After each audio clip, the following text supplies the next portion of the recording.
नमस्ते। आज की इस बेहद खास चर्चा में हम सबका स्वागत है। आज हम एक बहुत ही दिलचस्प और शक्तिशाली विचार पर बात करने वाले हैं।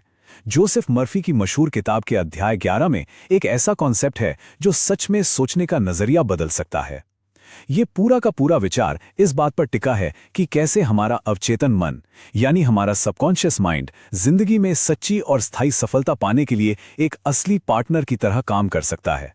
तो चलिए मन की इन गहराइयों को समझने की इस रोमांचक यात्रा को शुरू करते हैं। ठीक है, तो जल्दी से देख लेते हैं कि इस ब्लूप्रिंट को समझने के लिए आज हम क्या-क्या कवर करने वाले हैं। पहला, सच्ची सफलता को फिर से परिभाषित करना। दूसरा, सफलता के 3 कदम। तीसरा, अंतिम परिणाम की कल्पना करना। चौथा, ड्रीम फार्मेसी की वास्तविकता। और अंत में अवचेतन मन को एंकर करने की तकनीक। तो हमारा पहला भाग है सच्ची सफलता को फिर से परिभाषित करना, यानी सिर्फ धन से आगे बढ़कर एक सफल जीवन की ओर देखना। जोसेफ मर्फी ने बहुत ही कमाल की बात कही है। उन्होंने लिखा है, सफलता का अर्थ है सफल जीवन। अक्सर होता क्या है कि दुनिया सफलता को सिर्फ बैंक बैलेंस से तौलती है, लेकिन इस किताब के नजरिए से देखें तो सफलता का असली मतलब है जीवन में शांति, आनंद और खुशी का एक लंबा दौर। सोचिए, अगर कोई इंसान धोखाधड़ी से करोड़ों रुपए जमा कर भी ले तो क्या उसे रात को चैन की नींद आएगी? बिल्कुल नहीं। मानसिक शांति के बिना कितनी भी दौलत इकट्ठा कर ली जाए, वो बेमानी है। आगे बढ़ते हैं भाग 2 पर, सफलता के 3 कदम। ये अवचेतन मन के साथ साझेदारी करने का एक पूरा फ्रेमवर्क है। सच्ची सफलता चाहने वालों के लिए किताब में एक बेहतरीन 3 कदम वाला फॉर्मूला दिया गया है। पहला कदम बहुत सीधा है।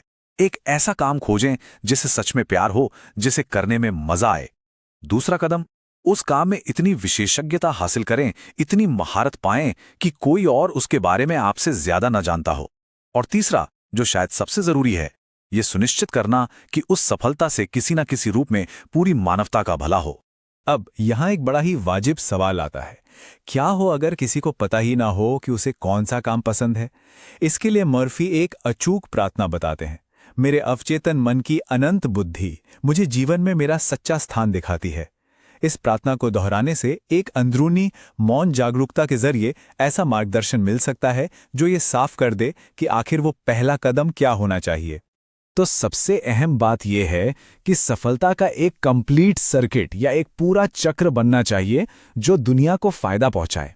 स्वार्थी मकसद और मानवता के लाभ के बीच का फर्क समझना बहुत जरूरी है। अगर सफलता का लक्ष्य सिर्फ खुद तक सीमित है तो ये चक्र कभी पूरा नहीं होता। किताब के मुताबिक ऐसा स्वार्थ जीवन में सिर्फ सीमाएं या बीमारियां लाता है, जिसे यहां एक मानसिक शॉर्ट सर्किट कहा गया है। असली कामयाबी वही है जो दूसरों की जिंदगी भी रोशन करे। अब आते हैं भाग 3 पर, अंतिम परिणाम की कल्पना करना। इसे हम संवेदी कल्पना या सेंसरी इमेजिनेशन का दोहन भी कह सकते हैं।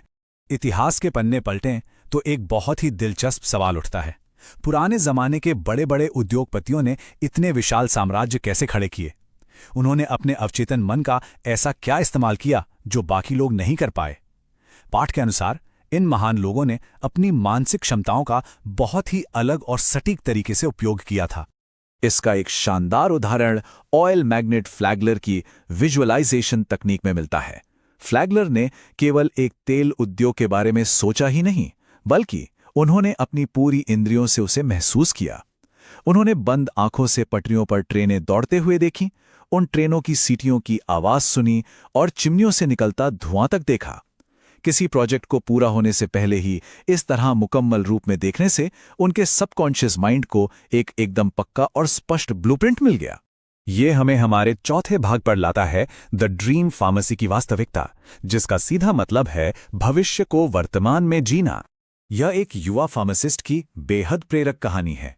जरा सोचिए, शुरुआत में वो एक क्लर्क था जो हर हफ्ते सिर्फ $40 कमाता था, लेकिन उसने हार नहीं मानी और मानसिक रूप से खुद को एक स्टोर के मालिक के रूप में काम करते हुए देखना शुरू किया। वो अपनी कल्पना में बोतलों को अलमारियों में सजाता था, ग्राहकों को दवाइयां देता था। ये मानसिक अभ्यास इतना शक्तिशाली था कि पहले तो वो एक चेन स्टोर का मैनेजर बना और फिर एक दिन उसने सचमुच अपनी खुद की ड्रीम फार्मेसी खरीद ली। और ये पूरी घटना इस एक विचार को बिल्कुल सच साबित करती है, ऐसे काम करो जैसे कि मैं हूं और मैं बन जाऊंगा।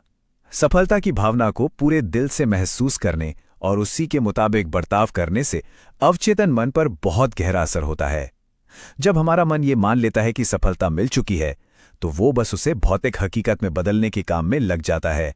अब बात करते हैं भाग 5 की, अवचेतन को एंकर करना, यानी एक अमूर्त शब्द की शक्ति का इस्तेमाल करना। इस आखिरी व्यवहारिक तकनीक को बड़े अधिकारी अक्सर अपने मानसिक टूल के तौर पर इस्तेमाल करते हैं। इसे सक्सेस एंकर कहते हैं। इसमें बस एक अमूर्त शब्द जैसे कि सफलता को पूरे विश्वास के साथ बार बार दोहराया जाता है। दिन में कई बार इसे तब तक दोहराना होता है जब तक कि मन में अटूट विश्वास न बैठ जाए। ऐसा इसलिए क्योंकि इस एक छोटे से शब्द सफलता में उपलब्धि के सारे तत्व पहले से ही समाये होते हैं।